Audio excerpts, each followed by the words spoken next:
Hey everybody, welcome back to 2021's Mentality Monday Conversation Series with The Well. I'm Magnus Dallier, one of your hosts today. I'm the Mentality Project Coordinator, and we are here with Chelsea, my co-host, Ryan Judd, who's a counselor at the Counseling Center, and Carli Gertler, a dietitian and nutritionist at The Well. So I'm going to let them introduce themselves, and then we'll get started with the first few questions today.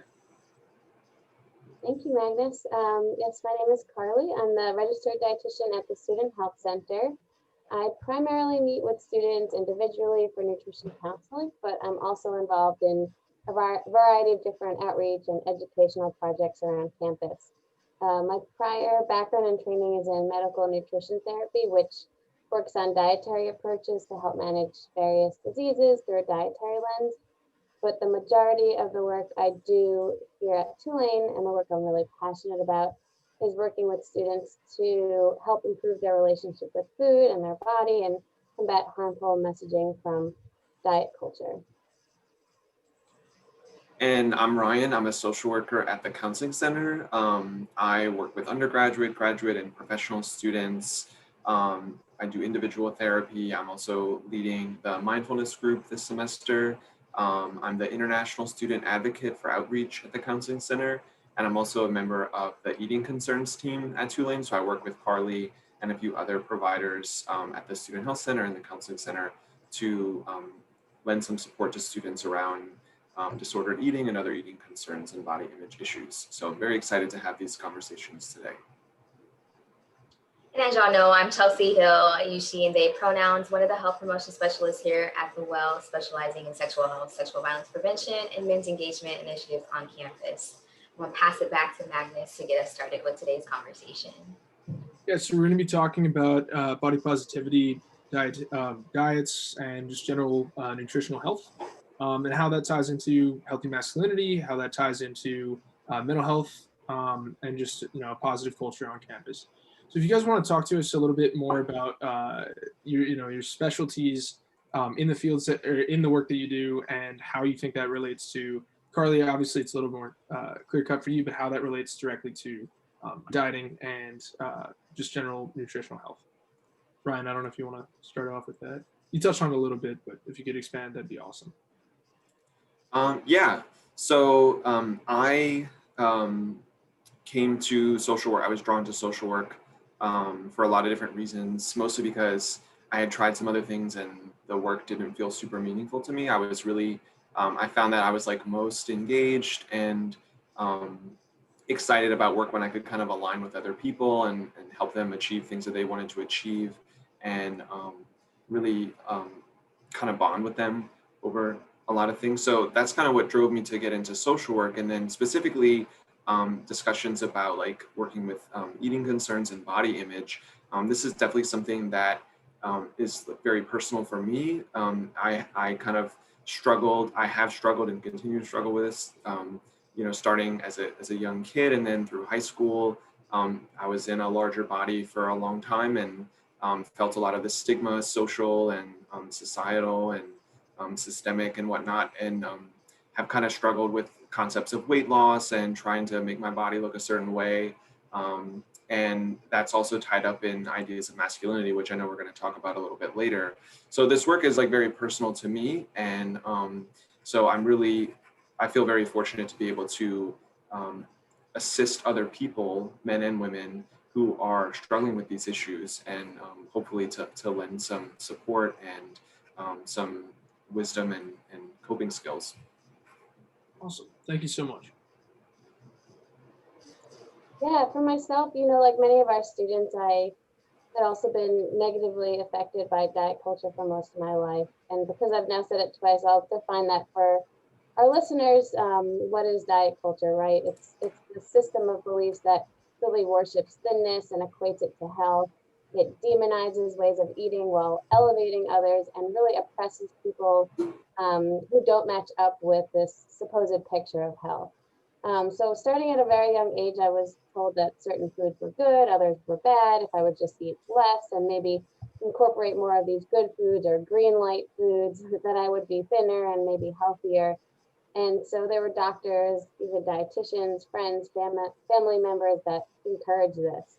it really became something that was important for me to achieve, and also something that shaped my career choice. But after years and years of trying to shrink myself through various diets and exercise, I realized just how damaging this was, how unhappy it was making me, and that I was really disrespecting my body by trying to reach this unattainable ideal. So my weight fluctuated a lot, and really so did my self-esteem. I found myself really obsessed with food, body checking all the time, really mentally distracted. Even when I had intentionally lost weight at points in my life, I was certainly not healthier. So once I realized that dieting was to blame, I vowed to never go on one again. I really did some deep diving into intuitive eating and this health at every size movement, and connected with other dietitians, pioneers in these fields, whose passion and knowledge and research really influenced and really empowered me. So I continue to learn and grow in this space by, challenging my biases and unlearning and relearning and listening and practicing. But it's so hard to just go up against this, $72 billion industry that is diet and wellness industry.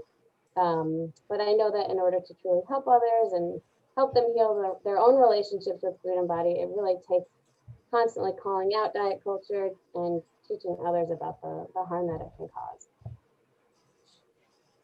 Thank you so much, both Carly and Ryan, for sharing your background and why, and just overall your life history and how it led you to where you are now. I just can already tell that this is going to be a super impactful conversation. Already in my feelings already, like, yes, me too. So I'm really excited for this conversation. And it's so great that we have both of you guys here at Tulane. And so for the folks that are currently on, watching this, I'm wondering if you could go over the Student Health Center Nutrition / Eating Concern Team Services, and just give us a brief overview of them, where you guys might be located, how can we access you if one wants to reach out to you? Yeah, sure. So for students who have paid the student health fee, I'm currently seeing most students virtually right now from the Student Health Center. There's no copay, there's no cap on number of times students can access my services. I work with students on their nutrition concerns and goals, and I provide really individualized counseling. So I'm also, like Ryan mentioned, the eating concerns team. That's something I work closely with as well, with Ryan, with other interdisciplinary folks that are part of campus health. And we provide evidence-based support and outreach, coordination of care to students with eating concerns, and we help support campus partners that work with these students in various capacities as well. So for me, the best way to make an appointment would be through the patient portal. You can call us at the health center and speak with a scheduler. You can email me individually. And for eating concerns specifically, we have a page on the campus health website. And for the counseling center, very similarly, because of COVID, obviously we are seeing students virtually. So the best way to get connected to our services, if you are in need of that, is by calling the counseling center front desk and letting them know you want to make an initial consultation. And that initial consultation should be on the same day. We started this new model last semester, and it worked out really well, where we're doing same day consultations, trying to get anyone who wants that appointment on the same day.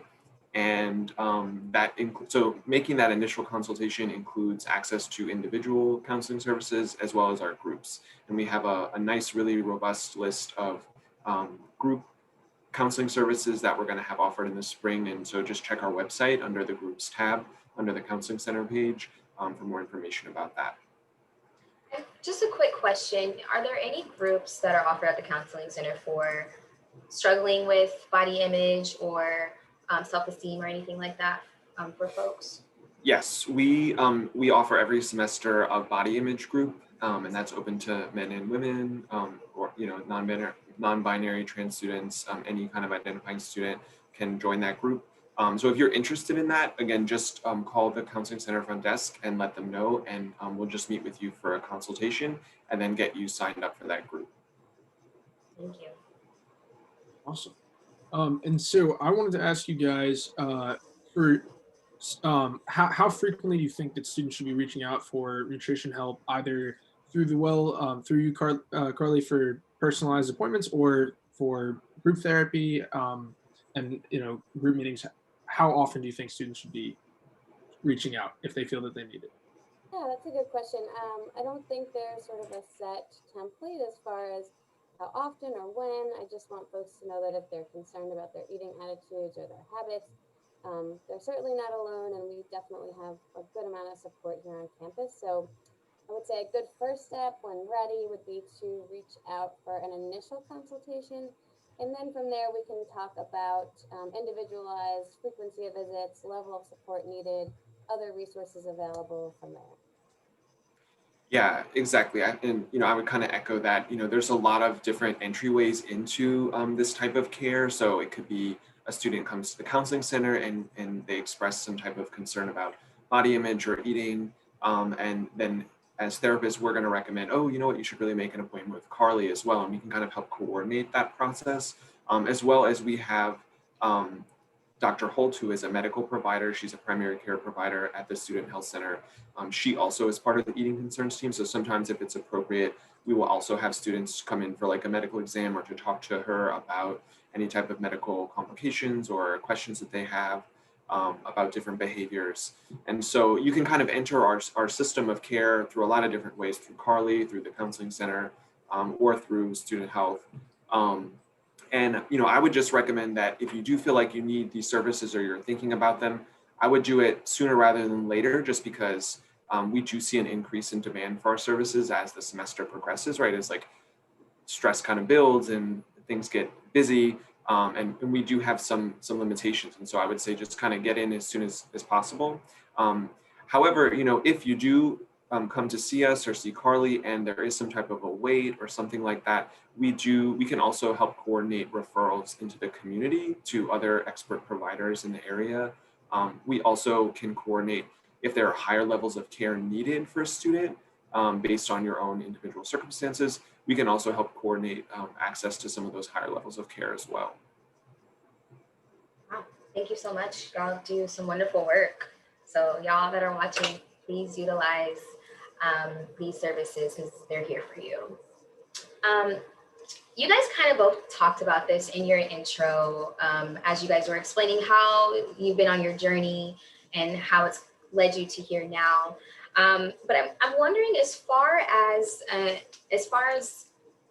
body respect, as being a registered dietitian and a social worker, I'm just wondering, and working on the eating concerns team, I'm just wondering if you could speak to what you know now that you wish everybody knew.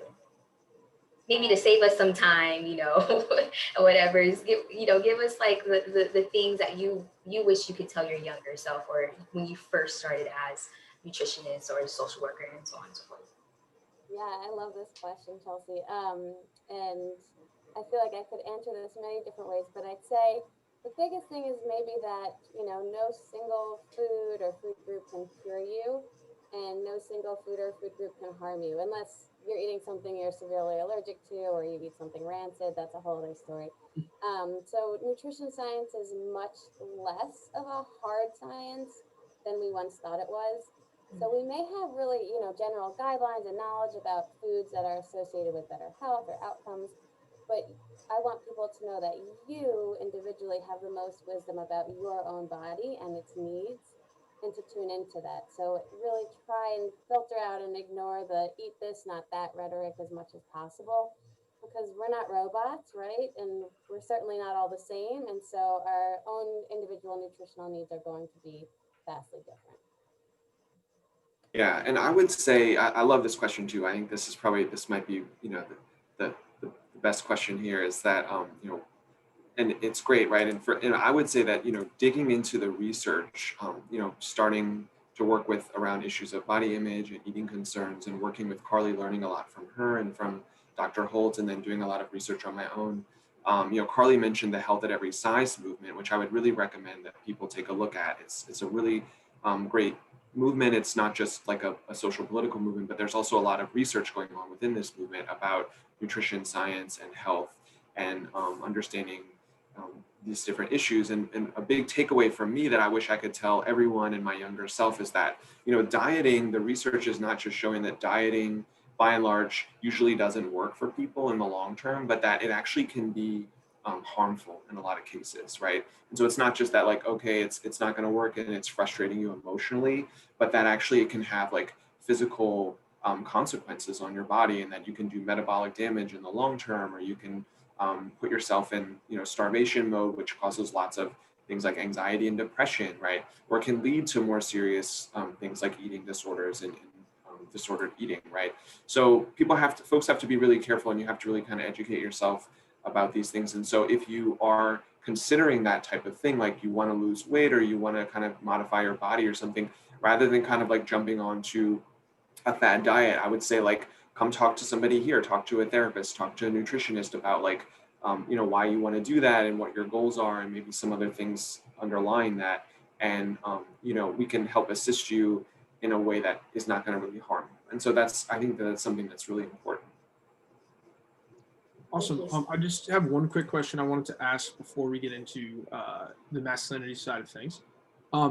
So we were talking a little bit about concerns with restricting calories or with diets that might be damaging and unhealthy.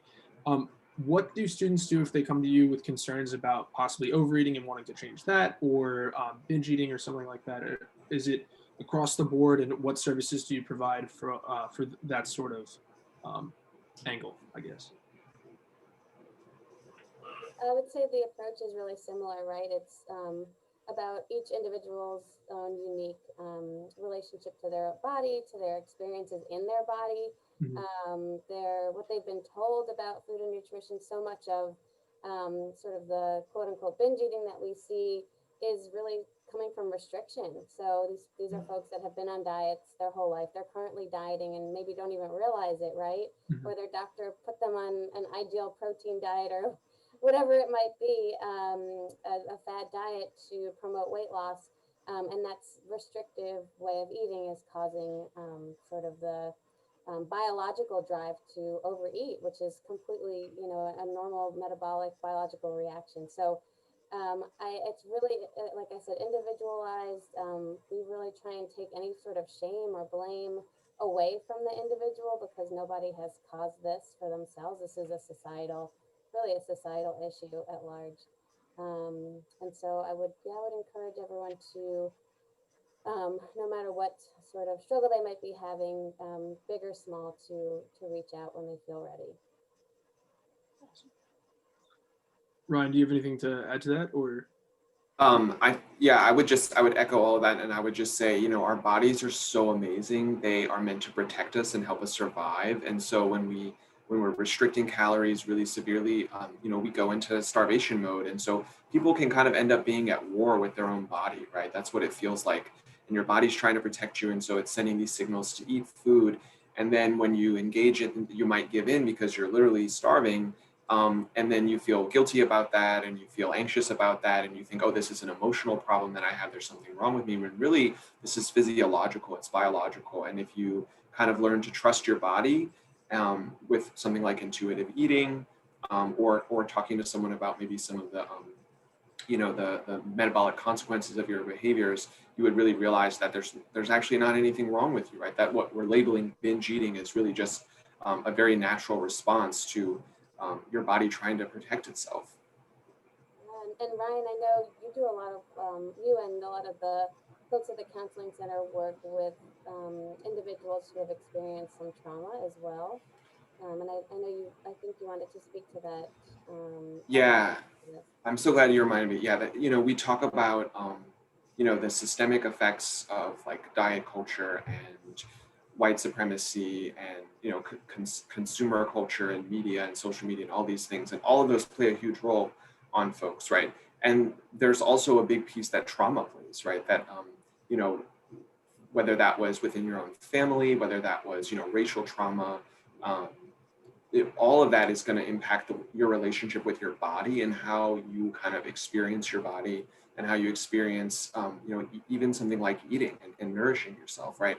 So oftentimes when we talk to people about these things, we have to really also have this conversation about trauma and assess for trauma history and how we're kind of talking about that and dealing with that. So all these things are really tied together, and we have to really look at a much more holistic, comprehensive picture of people and the environment that they're in and the systems that they're a part of, right? Absolutely. Also, just for people listening, would you guys define intuitive eating for people that might not know it? Yeah, so intuitive eating is has become, I would say, more of like a popularized way of eating that can sometimes be turned into a diet. So I want to be really clear here that intuitive eating is absolutely not a diet. It's a nutrition philosophy that's really based on this premise of becoming more attuned to your body's natural hunger signals, is and tuning into your emotions and tuning into all these other factors that have a relationship about with what and how much we eat, and that it's really important to create a healthy relationship with food, mind, and body by avoiding external cues about what and how much and when to eat, and more tuning into yourself to be the guide for that information. Great. Okay, so diving more into masculinity, what does masculinity mean to you, and how do you think that your work intersects with healthy masculinity and possibly with violence prevention? Yeah, I'll kick this question off. So, I would say, masculinity has become much less of a rigid concept to me over time. I feel really fortunate that a lot of the important male figures in my life have not really succumbed fully to many of these stereotypical expectations. But I do see really how much this still exists in our society and the harm that it causes. In my work, I hope that I provide a space for individuals to come as they are and to be vulnerable and open to change, so that they can be their most genuine selves. Yeah, I love that. And I would say for me personally, what does masculinity mean to me? I think that growing up, and I guess I want to just acknowledge also a lot of the privilege that I have at living in a white body, as a cisgendered person, as a man, right? And also a gay man, right? There's privileges that come with that too, and so for me, masculinity growing up, I think it was a lot of like personal resistance to what I saw as like kind of a mainstream idea of masculinity and not fitting that and wanting to kind of rebel against that. And now as I've gotten older, I think I'm kind of like letting go of like, okay, that doesn't have to mean much to me because it's not really very useful to me personally, right? But I also want to acknowledge that masculinity means a lot of different things to different people. And so when I work with a client, with a student, I want to make sure that I ask, just like you asked me, right? What does masculinity mean to you? Is that a useful concept to you? Is that how you think about yourself and your identity and your behavior, right?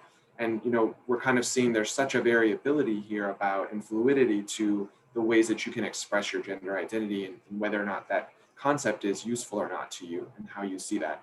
And so I think in my work, in Carli's work, and our work, for you all too at the Well, um, making more space and for inclusive and diverse expressions of masculinity and kind of opening up what it could mean, in a more broad, equitable, inclusive way is really important.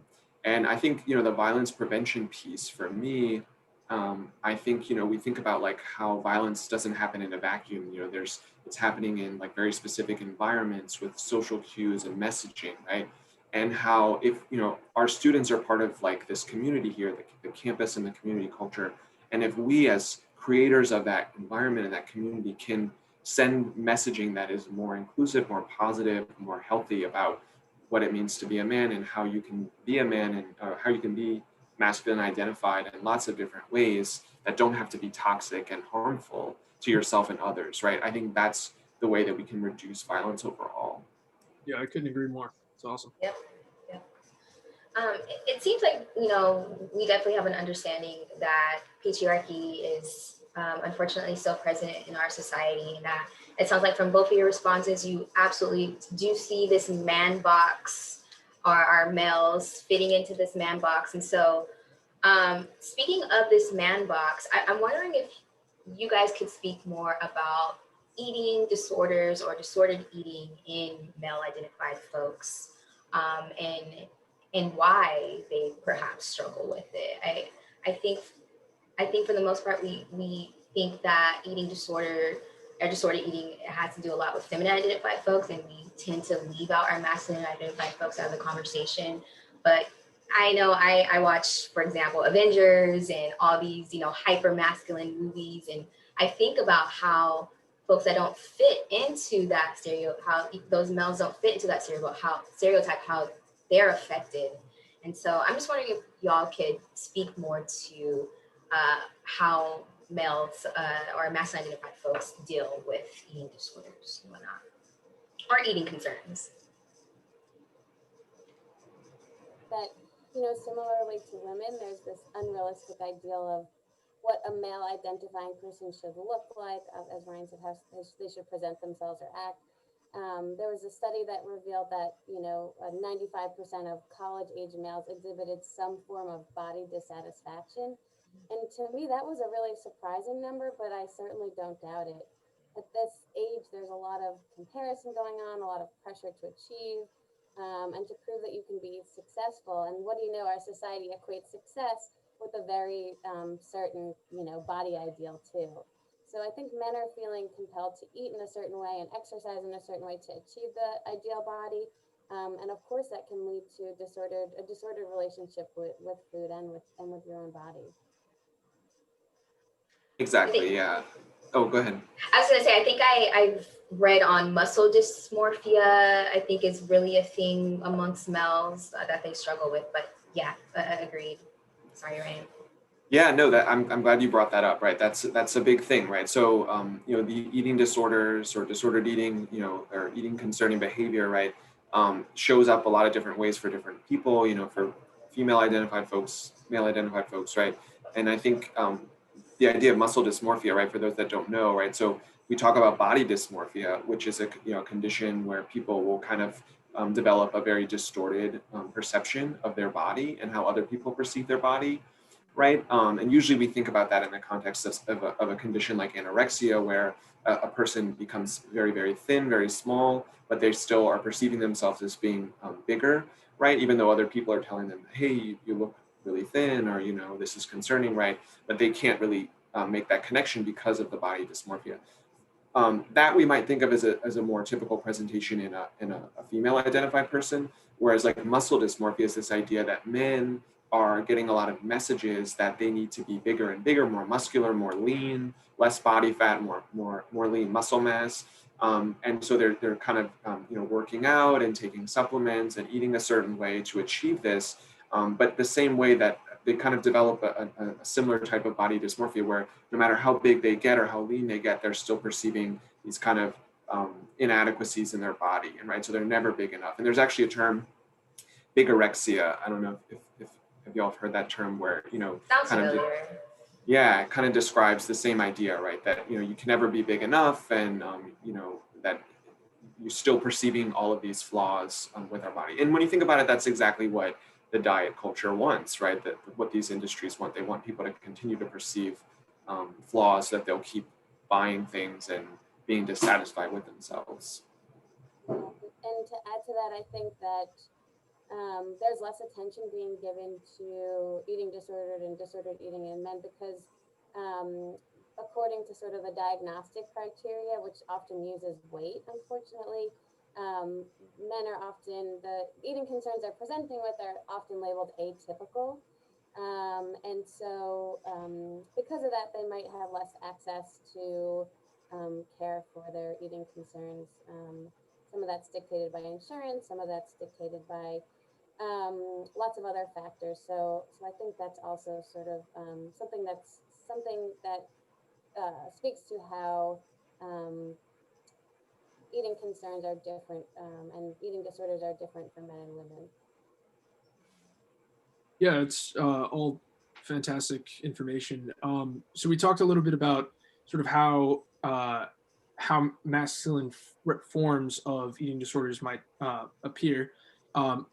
can you guys talk a little bit more about how unhealthy masculinity might influence eating disorders at Tulane? That's a great question.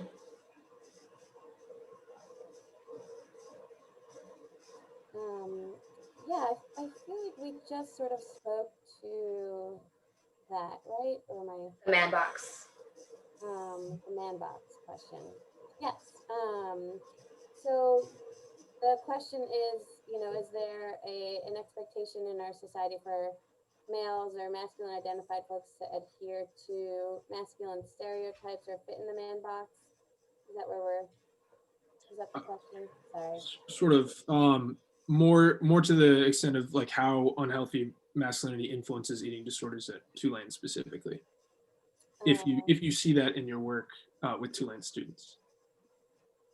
Yeah, I'll go real quick. I think the way I see it as a therapist is, we have more, just statistically, we have more female students who seek our services than male students, right? So, and we know that like men and women are both experiencing struggles psychologically, socially, emotionally, right?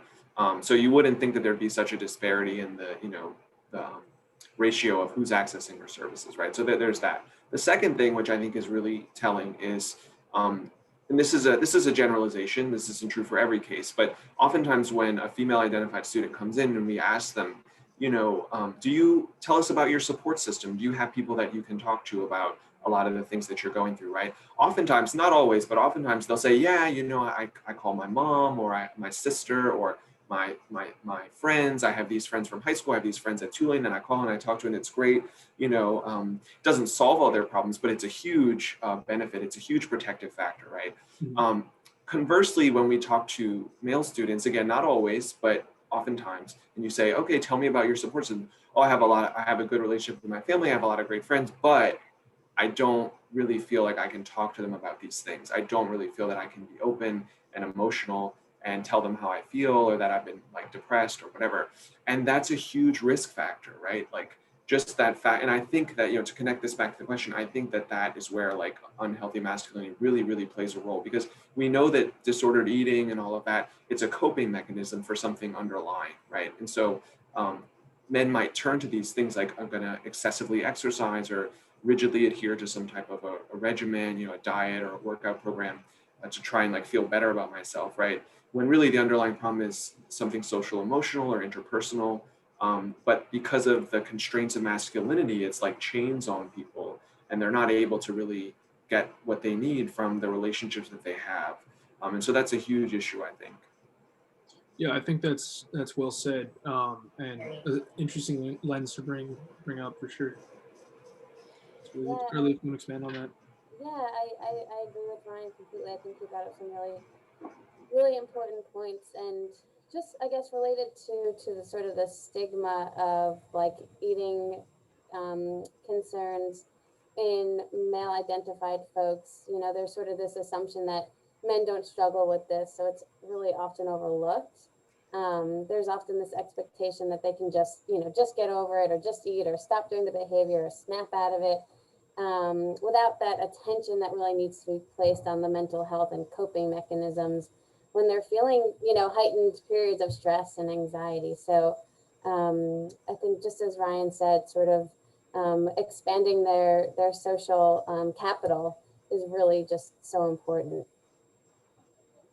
I think it's quite interesting that all of the conversations that we've been having on this conversation series has led back to the word vulnerability, and just how vulnerability unhealthy masculinity just does not breathe that at all. And that's, like you were saying, Ryan, it's such a huge factor as to why masculine identified folks don't speak up and say, hey, I'm struggling with eating and my body image and things like that. And so I really appreciate you bringing that up, because it just always ties back to how we really need to create space for our masculine identified folks to feel comfortable, to express themselves, to seek help, and just to say, hey, I'm struggling and I'm human and I need help. So it's sad, but I'm really happy that we're having these conversations and connecting the dots that ultimately these are some factors contributing. Yeah. Oh, I just want to say real quick. It's interesting because when you ask men, well, why are you afraid to, to open up and stuff? A lot of times they'll say they have a story of when they did and they were rejected, right?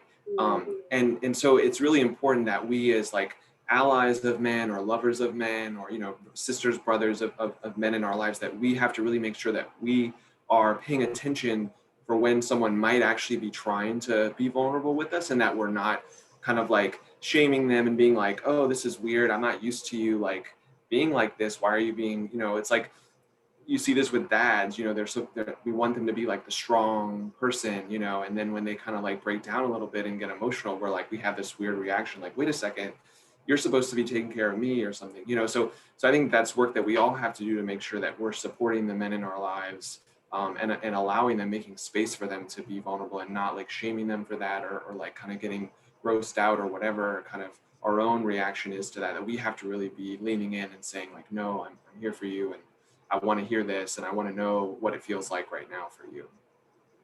Yeah, I love that so much, Ryan. I think about that too, just also the way that sometimes that vulnerability presents, right? Like sometimes that can be a really uncomfortable emotion to witness, right? It might be anger, it might be like, lots of crying or lashing out or trying to push somebody away.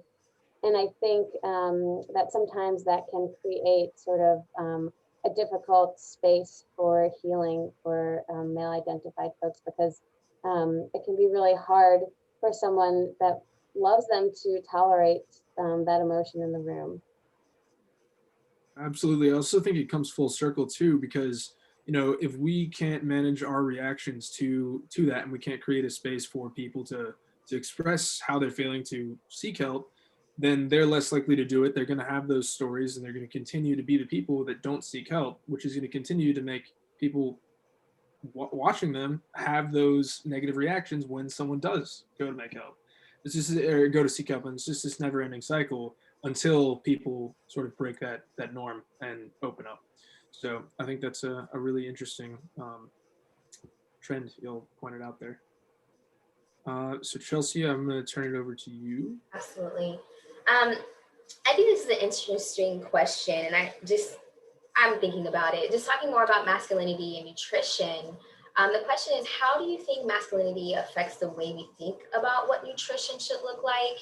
And I was just thinking, like, just these rigid gender expectations that we have of, where we see, women will eat these certain types of things and men will eat these things. And I'm just wondering if y'all could speak to how either unhealthy masculinity, or on the flip side of how healthy masculinity could actually change how we view nutrition. So just wondering if y'all could speak to that. Yeah, this is such a good question that I sort of took surface, and then the more I sort of the more I was just realizing how ridiculous this truly is. But there's really this like male ego, I would say, present that reinforces the idea that men need to be bigger and more dominating, more powerful, and women smaller and shrink themselves in need of protection. So of course, the diet industry has really run with this perspective in their advertising. So different supplements. Oh, Hungry Man meals actually just popped into my head. Definitely, yeah, and exercises and that promote shrinking women and making men bigger and more trim and more muscular. So there's this messaging that I often see, even about like something so ridiculous like improving sexuality through diet, right? Which plays on that hyper fixation on sex and sexual performance as like a defining part of masculinity. Like if you Google like men's sexuality, like a ridiculous list of foods comes up, like oysters and celery. Yes. I don't even know, just ridiculous things. So I think that, the overt and subliminal advertising is everywhere, and it just feels so inescapable. And, not to mention, I think for me, I think so much about these advisory panels and committees that make like public policy nutrition decisions about food and nutrition for our country are also mostly, white men. And that greatly influences so much of the policies and recommendations that affect all of us. So, and I should add that, in practice, I often see students make decisions about what or how much they eat based on their partners of the opposite sex. I see that a lot. So, like for example, a female identifying person student will often reduce their intake because of the fallacy that men always need to eat more than them or more than women. And that is absolutely a falsehood, but one that's perpetuated by diet culture. Yeah, I'll just add, like, totally agree with all that. Like, Carly and I had talked about this idea that, there's this silly idea like men need to eat more than women, right? When that's not really based, you can't base that on someone's sex or their gender identity, right? It's like the amount you need to eat is based on something very, very complicated if you're going to try and figure it out, mathematically or something. And really, that's where this idea of like intuitive eating, that you're your own person and you really know, you have a better gauge by your internal cues of how much you need to eat. And so if you're thinking in these like gendered terms, like, oh, I'm a woman and I need to eat less, or I'm a man and I need to eat more, I need to eat more protein, or, whatever, then you could really be like going in a direction that's actually pretty counterintuitive to what you need nutritionally. Yeah, definitely. The protein one is something I hear all the time for Yes, men. always protein. Yeah. Protein in any way, shape, or form, even if that means like eating raw animal, an animal in its entirety as it's alive. Yeah.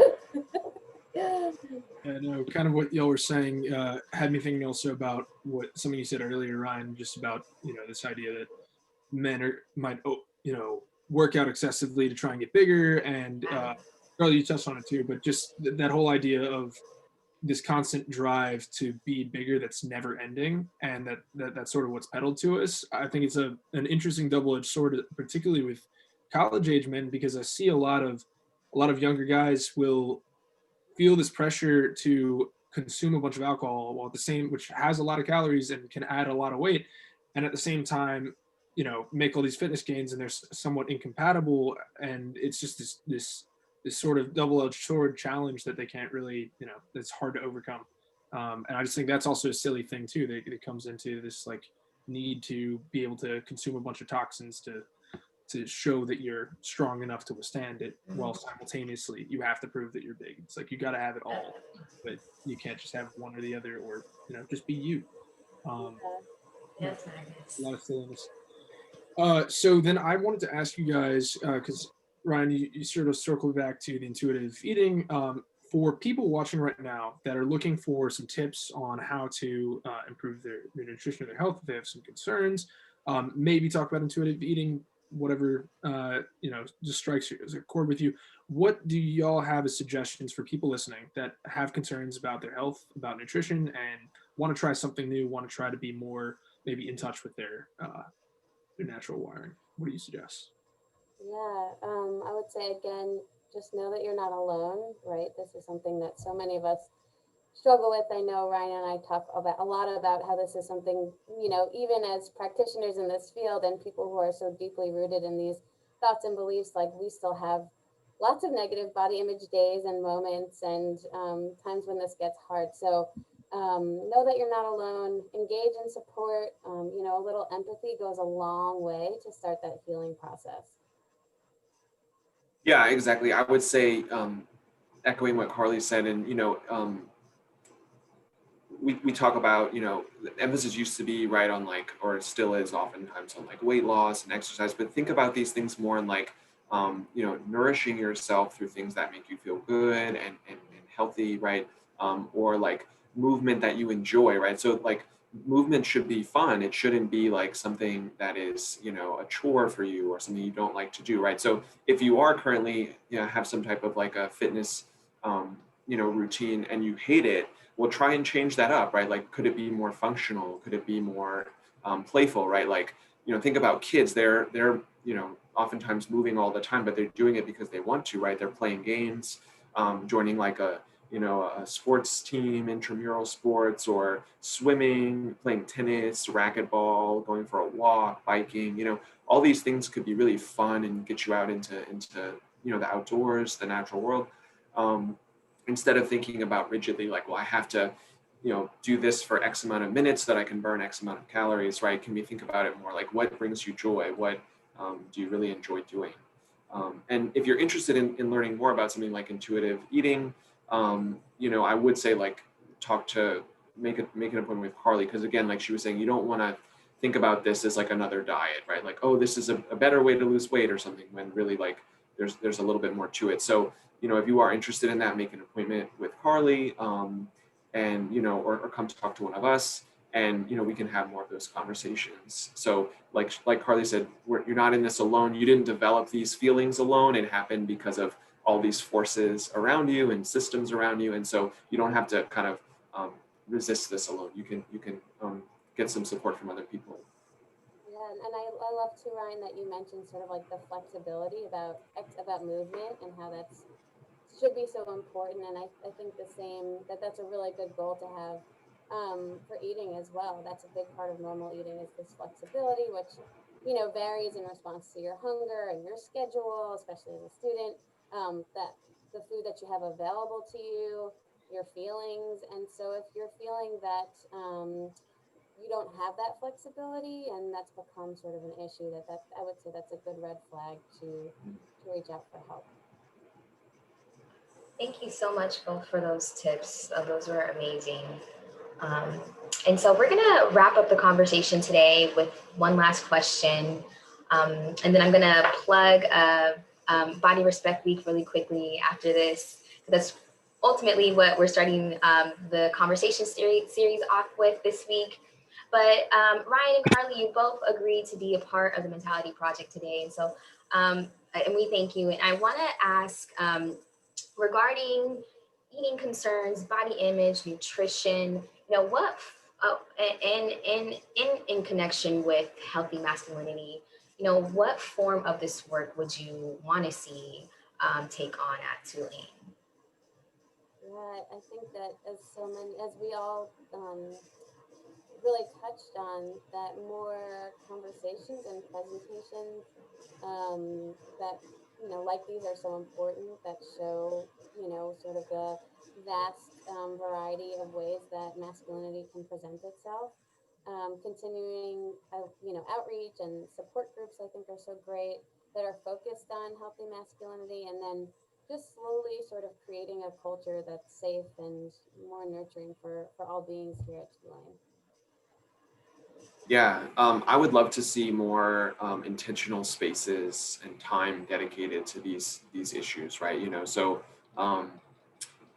we know, like in eating disorder recovery facilities and organizations, there's a lot of research about men that enter these because they're like there's more women than men. They feel uncomfortable, or they feel like, oh, I don't want to talk about my struggle because it's not as it's not the same as yours as a woman, right? And so I think it's important that we kind of open up some more like spaces for male identified folks to be able to talk about this in an accepting, comfortable, shame-free way, where they can really make connections between ideas of body image and eating and trauma and masculinity and their identities. And I think the college campus is like the perfect place for that, because from a developmental standpoint, right, this is exactly the time in a person's life where they're thinking really intentionally, maybe for the first time, about their identity and who they want to be and how they want to be, right, how they want to kind of behave in the world and interact with other people. And so this is like the perfect time, I think, to create more of those intentional spaces for people to really talk about these things. Thank you so much. I have definitely noted that as we, as us, a part of the Mentality Project, do want to be intentional with helping our masculine identified folks here at Tulane. So thank you guys so much for joining us. This was a wonderful conversation. What a great way to start off spring 2021 after a long semester. And this week we are actually kicking off Mentality Mondays with Body Respect Week. And so just to plug Body Respect Week, so Body Respect Week is going to be happening this week, January 25th to the 29th, and it's going to bring Tulane community comprehensive, queer inclusive, culturally specific, body positive health events. And as we have discussed today, and as y'all probably know, the language around our bodies and health can be confusing and oftentimes misleading. And so we're hoping that the goal for this week is to help you guys shift your thinking from having to love your body towards respecting your body. So We hope that you guys come out this week to join us. We're going to have a lot of fun, informational, impactful events. And so we look forward to seeing y'all. And again, we invite you all to please come and join us at any of the events throughout the week. Ryan and Carli, are there any last words that you guys want to give us before we wrap up today's conversation? Just a big thank you to both of you for hosting us and starting this conversation. I really enjoyed it. I loved talking to Carli beforehand, kind of preparing, and like being able to talk to you all. This was just really wonderful. Yeah, I'll echo that. I've learned a lot in just having this conversation and doing some research for this conversation. And I just think that, having more of these open chats will, sort of positively impact our Tulane community and the world in which graduates become a part of. So I'm feeling hopeful about that.